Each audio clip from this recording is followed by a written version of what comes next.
Our answer for climate should not be you, working class person, need to now invest in an electric vehicle and spend €1,000 or more to get a heat pump. We have to actually offer, what are we going to offer to the people under the banner of climate action? How can we make life easier, cheaper and better for the working class? Fakto uit Manifesta. Matt Huber, Natalie Eggermont. Today we're going to talk about climate change, class war, the working class, and how we're going to win the climate struggle. So you're Matt Huber, you're a professor in geography at Syracuse University. Mm-hmm. You wrote a lot already about climate change and how it's a class struggle. One of your latest book is Climate Change as Class Wars, which was recently also translated to Dutch. So you're a professor, but I also checked your Facebook profile and I saw that you have a daughter. I dedicated the book to her.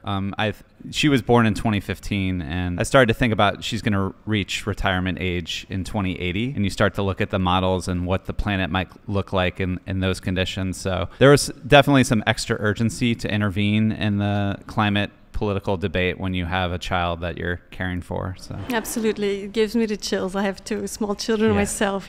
But now let's go into politics. A lot of people are really worried about the climate, and you as well. But I understood that the thing that keeps you most awake at night is not the climate crisis in itself, but especially that we as a climate movement, we're not really winning. It's been a long time, actions, demonstrations, reports, but still it's not changing, and you're really trying to figure out why is that? Are we fighting the wrong battle? Why are we not winning? And one of your positions is that when we ask the question, who is causing the climate crisis, that we get it wrong. Can you explain? So that's the way the book opens, is we're losing.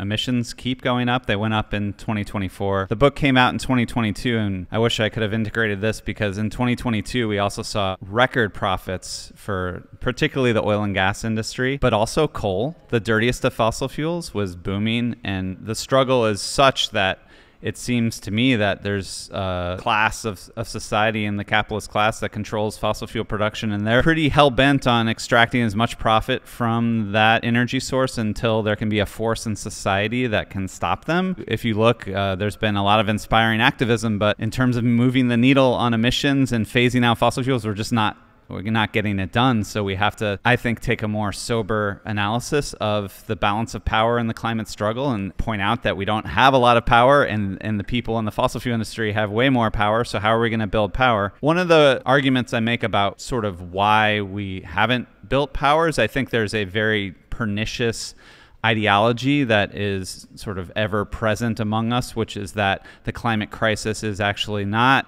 caused by a small group of people in power, that's caused by all of us in our consumption lives, and that all of us, that climate responsibility is very diffuse throughout everyone in terms of their everyday consumption practices, and we have these tools of carbon footprint analysis that allows individuals to kind of calculate how much emissions are bound up in your practices. And this, I think, individualizing ideology has kind of really, again, sort of made the narrative really about diffuse sort of consumers kind of changing their practices, and then hopefully like through their diffuse demand will like shape production systems through consumption practices. And I think this has really been a problem.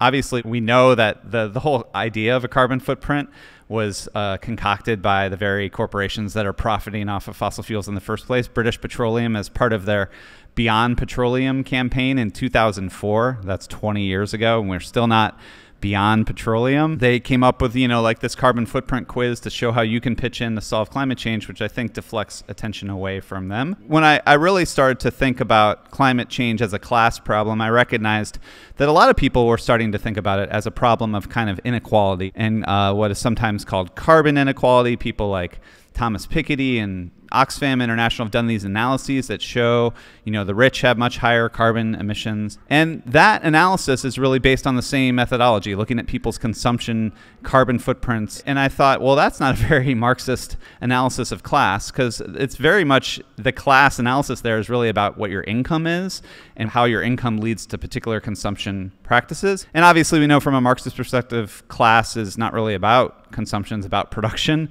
It's about who has the power to organize production, who owns and profits from the means of production. In that case, if we redirect attention to the perpetrators of the climate crisis, to the actual owners and investors that actually control and organize and have the power to decide how we organize our energy systems, that is actually, I think, a more productive political narrative to really focus on. That's really not all of us that are causing this. It's the people that are really making the money off this energy system. So I try to make the point that even, a rich person who has a high carbon footprint might not, be someone that actually, as their role as an investor, an owner, and a capitalist, actually is driving emissions on that part of their realm, which they're honestly going to spend more time in their lives doing, like organizing. I'd give an example of a fossil fuel executive will probably spend 8 to 10 hours a day trying to organize a global network of fossil fuel extraction.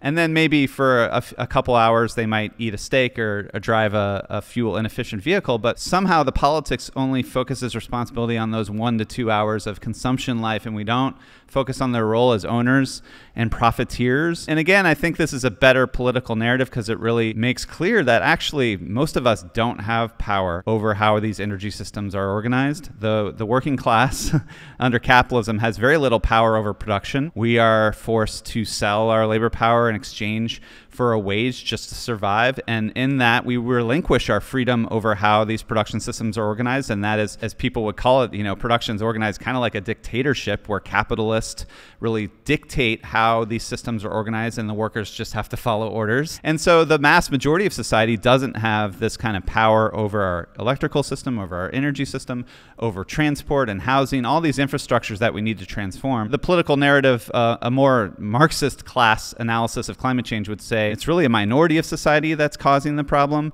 and we need to organize power to wrestle control away from them, to take sort of more social and public control over these energy systems, to direct them towards this real civilizational goal of decarbonization that's going to take a lot of change to our infrastructures and to our energy system, and it's going to require a lot of power to accomplish. So that means that because now a lot of the climate campaigns from British Petrol, but also government and NGOs and in schools, are a lot about creating awareness with the idea that if people understand what climate change is about, that they will change their behavior. And you say that's still linked to behavior, and it's really a question about who has power in society. So all of this is besides the question. Or how do you see it? Yeah, there's a sort of folksy saying that knowledge is power, which can be true to a point, but I have a section of the book where I say knowledge is not power because we've known about climate change. The science has been clear.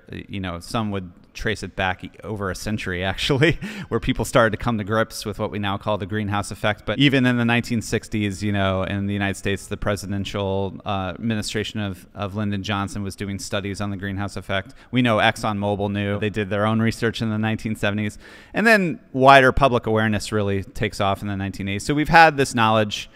We've been talking about what the science is saying. But one of the arguments of the book is that a lot of the climate activists and the climate movement are kind of coming from what I call the professional class, highly educated layers of society. Their whole class project is about using credentials to kind of carve out advantages in the labor market, getting degrees and credentials and licenses and so forth.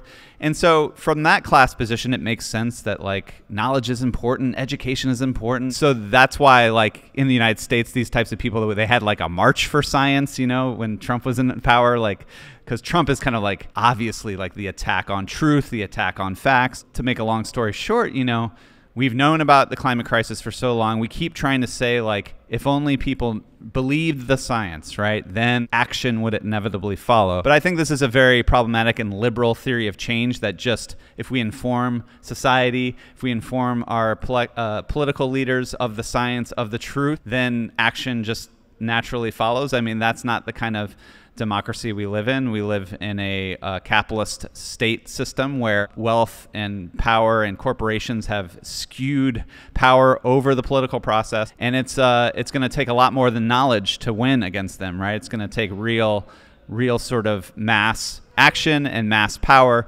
And obviously the science is terrifying and it's really waking us up to the urgency, but we can't really bank our politics being on just believe the science, right? You said earlier that people are actually quite powerless. In a way, you can choose what you buy, but we cannot choose what is produced and how it's produced. And this is really these choices, it's just a handful of people that are making them. So the real problem is that such a small elite has actual power over society, and that all of this is privately owned. Yeah. That's where the problem is. You know, in some cases, there could be public ownership that's not particularly accountable to the people, so that could be the case as well. But capitalism really is a system where, you know, a lot of people like to celebrate we have choices, you know, in the labor market where we work, we can quit if we feel too exploited. But we also, obviously, capitalist ideologues will always celebrate our choice in the market to consume whatever products we desire. And I think this, though, does obscure that, again, for 8 to 10 to 12 hours a day, most of us as working class people relinquish our freedom of choice and go into the workplace where we work under a dictatorship where all the choice is gone and the power to organize production is in the hands of a very small elite. You know, people want to feel agency, and they want to feel like their choices in the market like matter, and they're actually having an influence. And I don't want to tell people they aren't. And obviously I do this, and all of us try in our lives to kind of think about the carbon implications of our consumption. But I think we have to come to grips with the fact that in that realm of consumption, we aren't able to organize the kind of power to transform these systems at the scale and speed that we need to. But to actually decarbonize at scale, we need power over massive investments in new infrastructures, new energy systems. And that's not just going to become from atomized consumer decisions, sort of voting with their wallets to make this. It's really public works challenge of the 21st century. It's going to mean massive redistribution of wealth from the capitalist class to fund investment in public infrastructure. And that has to come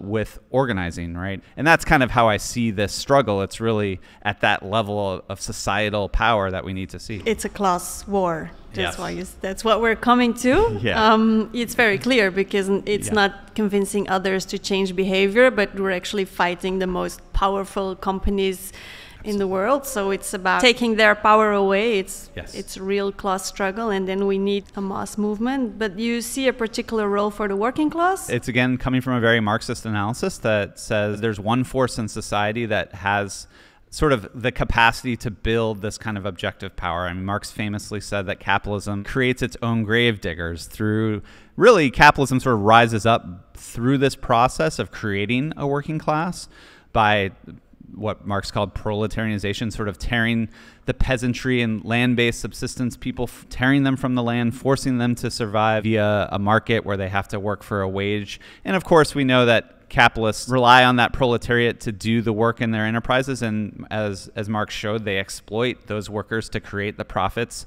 that fund their entire enterprises. The Marxist analysis is that in that process of creating this mass working class, you create this mass collective, organized group of people that have this sort of objective power that no other force in society has. It actually had this sort of role, this agency in a capitalist system that could really bring the system to its knees because of its power. And its power is in many facets. The first is that just on a basic level, this process of proletarianization creates this sort of majority of society that has to rely on a wage to survive. And this vast majority of working class people is really the majority of society. So if we're going to build a mass movement, if we're going to build a majoritarian movement, we have to figure out how to reach this sort of working class. I would add that we really need to think about like the working class in a sort of lower layers of society. I think even if in a country like mine, in the United States, if you do an analysis that kind of takes out the more privileged layers like professionals or managers, small business owners, you still come to something like 60 to 70% of the population is in this more precarious working class that lives on a day-to-day level in this kind of proletarian insecurity. People really are struggling to access basic things like housing, like healthcare, and, as you all know, energy. And this kind of proletarian insecurity creates this mass force in society that also, because of this insecurity baked into capitalism, has this kind of material interest in transformative change, because life under capitalism is really exhausting and terrible and stressful. And I think Marxists have always known that if we can kind of channel and organize that inherent anger and at the system that people have, we can sort of build this kind of mass power through the working class. But the most important thing that the working class has is the fact that they do the work in society. They do the labor that society depends on, and therefore if they withdraw their labor, if they go on strike, they can actually create a crisis and force those in power and elites to kind of answer to a set of demands.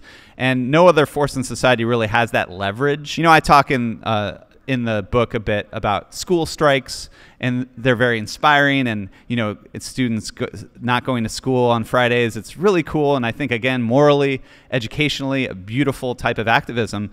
But they're not shutting down the school systems in a way that creates leverage, creates power. In West Virginia in 2018, teachers went on strike, the actual workers that run the schools, and they shut down the whole schooling system in West Virginia. And they're in a very right-wing state with reactionary politicians. But by creating that crisis, they were able to win their very progressive demands in this right-wing state within 2 weeks. And so that's the power that working class people have. We just saw it with the UAW in their stand-up strike. You know, at one point, General Motors had admitted that they had lost $800 million because of these strikes that were targeted to particular facilities. So you can put pressure on corporations, you can put pressure on politicians to answer to a set of demands when you use this power that workers have to go on strike and force the issue. They have the best weapon because they can hurt the powerful where it hurts the most.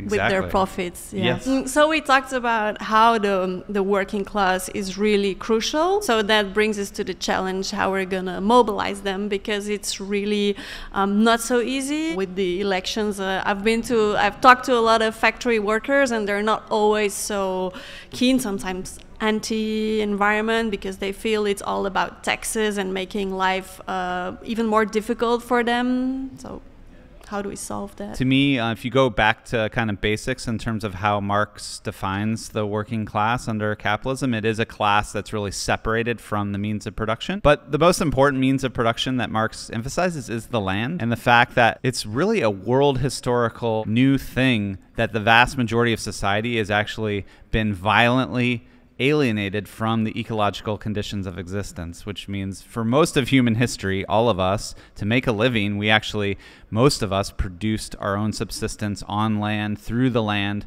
And of course, there was various forms of ecological stewardship that came through that kind of subsistence economy. And then capitalism comes around, and you get the privatization of land, you get people in the enclosure of the commons, and the peasantry destroyed and proletarianized. And so this is a deeply ecological process that creates a majority population of humans under capitalism who are really alienated from ecology and from the ecological means of life. And they have to access the means of life now through the market, right? And as we've seen with what is called a cost of living crisis, which I would say that's like an ecological assault on life itself, working class life, people are really struggling to access the very basic stuff of life, food and housing and transport and energy. I make the case that if we actually orient our politics toward this kind of proletarian insecurity, we could build a climate program that is actually about decarbonizing all these core sectors of basic working class needs, like food and energy and housing and transport, and orienting those sectors toward giving people more secure access, if not decommodified access to those basic needs as part of a larger climate program. And that, I think, would really speak to the material interest of not just factory workers, but all working class people, whether they work in retail or service industries or factories or wherever. Most working class people are struggling to make ends meet in this very unequal and barbaric capitalist economy. And I think our answer for climate should not be you, a working class person, need to now invest in an electric vehicle and spend €1,000 or more to get a heat pump. We have to actually offer, what are we going to offer to the people under the banner of climate action? How can we make life easier, cheaper, and better for the working class? And again, I think that type of politics is not really foregrounding the science and the knowledge of the climate crisis. It's really just trying to meet people more in the material everyday existence. You probably remember the yellow vests in France. They had this slogan that politicians only want us to care about the end of the world, but we're trying to get to the end of the month. I think climate politics more generally has really struggled to meet working class people at that end of month level. A more radical spin on that slogan was end of the month, end of the world, same struggle. And I like that. In both those domains, we're kind of up against the same forces, which is capitalists who are really making our end of the months worse. And they're basically hell bent on burning the planet down, trying to really orient climate action around the end of the month struggles, which I think is very possible because, again, those are the sectors we really need to decarbonize. But I think, again, that would require building kind of social power to, again, wrestle away some of the social surplus to invest in public goods, in public provision of things like housing and energy, and really trying to take back some of that provision from the capitalists. And it's going to require things like political parties that you have here in Belgium that are building power and building kind of strategy to kind of reorient these sectors towards the working class. And so it's hard work. Obviously, there's a more sort of union-based strategy that I can talk about too, but that's more the kind of general strategy. Yeah, but maybe just first, because in terms of politics, I have the idea that there's really two different kind of takes. You know, either you go towards the more individual, and then you have carbon taxing because you want to make everything that is not good for the climate, you know, want to make it more expensive, and then people will make the right choice. Or you say, okay, we're going to a massive public investment program for housing, energy, transport, and all these things, which will make life better for a lot of people, which will create jobs, but it actually also requires real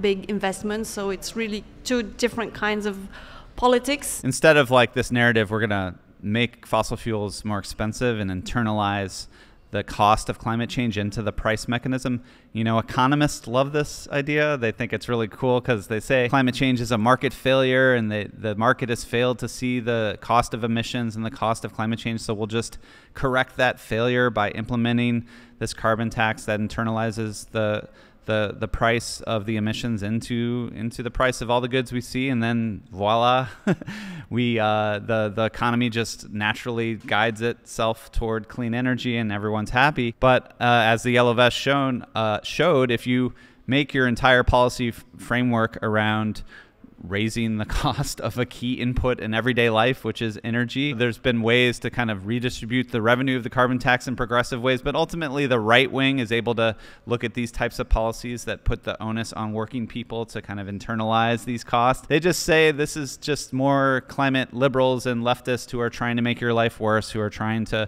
dictate down what you can do. And to me, it's really the opposite of trying to build a more popular mass politics. Because if we're going to win power in nominally democratic societies, we have to make our policies like really popular, like really attractive. And carbon taxes, they're popular amongst economists, but they've tried to vote in carbon taxes in the United States, in the state of Washington, and it gets hammered in the polls. People they're not inspired by carbon taxes. So it's not, I don't think, a platform for building this kind of mass popular climate politics. You said that it's actually pushing people towards the extreme right? Yeah, I think it's very popular amongst middle, upper class, climate aware, technocratic type, policy minded, not just economists, right? There's a whole kind of climate intelligentsia who, I argue in the book, a lot of middle class people have this anxiety about their own carbon footprint, their own consumption, and they feel like they're complicit in the kind of relations of climate breakdown. And so they love this idea, like if we could make fossil fuels cost more, it will force everyone to kind of internalize that anxiety and move towards more behavioral changes of consuming less energy, keeping the thermostat down lower, driving less, but also not flying, these types of things. And so they think this would be great. This is what I want. I want to be more frugal and more carbon aware in my life. But they don't, I think broadly about not everyone is a middle upper class comfortable person that is sort of looking to see how they can improve their carbon footprint. Most people are actually just struggling to meet their basic needs, and this idea that we're going to solve climate change through technocratic changes to your individual lives, I think a lot of people react very negatively to that. So I think that professional class needs to sort of get out of their own heads sometimes and think more broadly and strategically about how this politics is channeled in the larger society. You also said that we shouldn't tax carbon molecules, but we should just tax the rich and then use the money to improve people's lives. So this used to be the major demand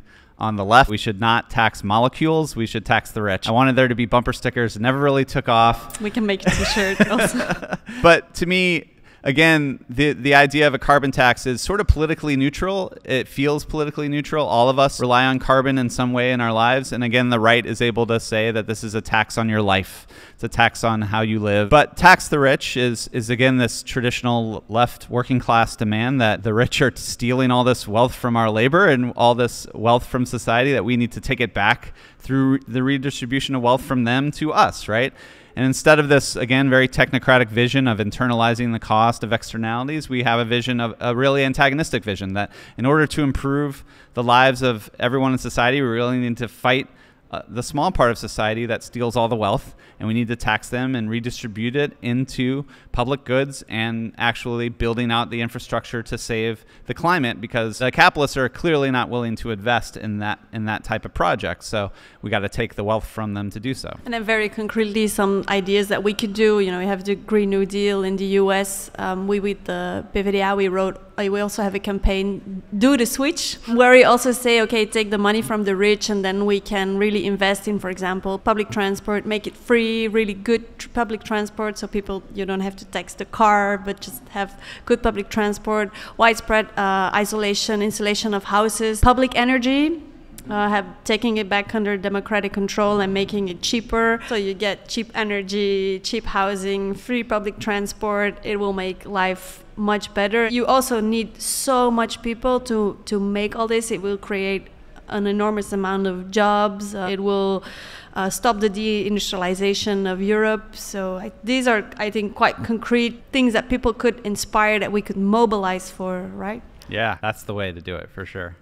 Very inspiring. Do you know any good examples already of mobilizations around public energy or transport? Or it's a very small example, but in Boston, Massachusetts, there was a mayor who won election under the banner. She called herself a Green New Deal mayor, and she did experiment with basically making public transit free and working in particularly working class communities. And they've seen through that program that ridership has increased, and it is very popular. I was recently in San Francisco, and the land of Silicon Valley and tech titans of capitalism. If you ever just want to understand the vast inequalities of capitalism, this is a center of so much wealth in the world. I also saw just countless homeless encampments, just visible poverty everywhere in this richest of cities. There's a housing crisis. People can't afford to live in housing in the richest city, in the richest country in the world. And one thing, I wanted to visit some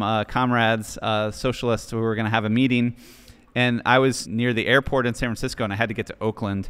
And I took their public transit system, and it cost me $22 round trip for just going within this sort of urban region. And so you think about, again, the working class people who are not even able to afford rent and have to pay those types of fares for transit. It just doesn't make sense. People would rather drive a beat up car around town if they were forced to pay those fares. So just going back to basics and really making public transit more affordable. We know public transit is more ecologically sound, so we would try to build our cities to be more conducive to that kind of collective consumption in the transport realm.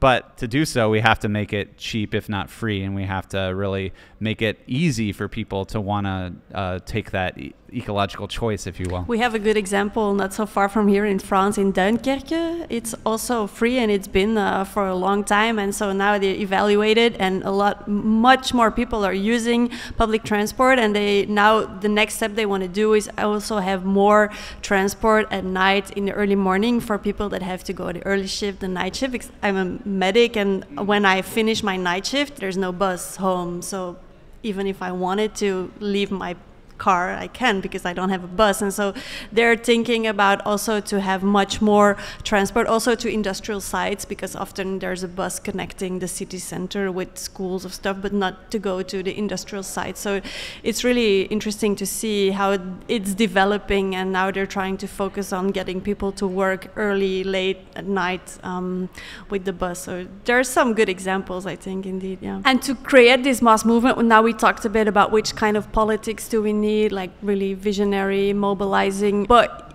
we also really should organize concretely? The kind of Green New Deal vision, I think, is more for political parties to organize a sort of vast program that could be implemented at a societal level. But obviously, decarbonization is also very specific to the industrial sector. It's I, in the book, really talk a lot about electricity. It's really sort of the linchpin of decarbonization. We need to kind of clean up the electric sector and then electrify other parts. I really do think as socialist and labor-oriented people, we need to look at these sectors of the energy system and the electricity sector, but also what we call the building trades, construction jobs, who are the actual workers that are going to build all this new infrastructure. I think we need to sort of center those workers as being the sort of strategic center of this new vast building project. Because again, we sort of have a sense that the green transition is happening, but we're still a society globally that relies on 80% of its energy from fossil fuels. So the amount of investment in infrastructure building that needs to take place to actually solve the problem is enormous. Again, I said civilizational type of,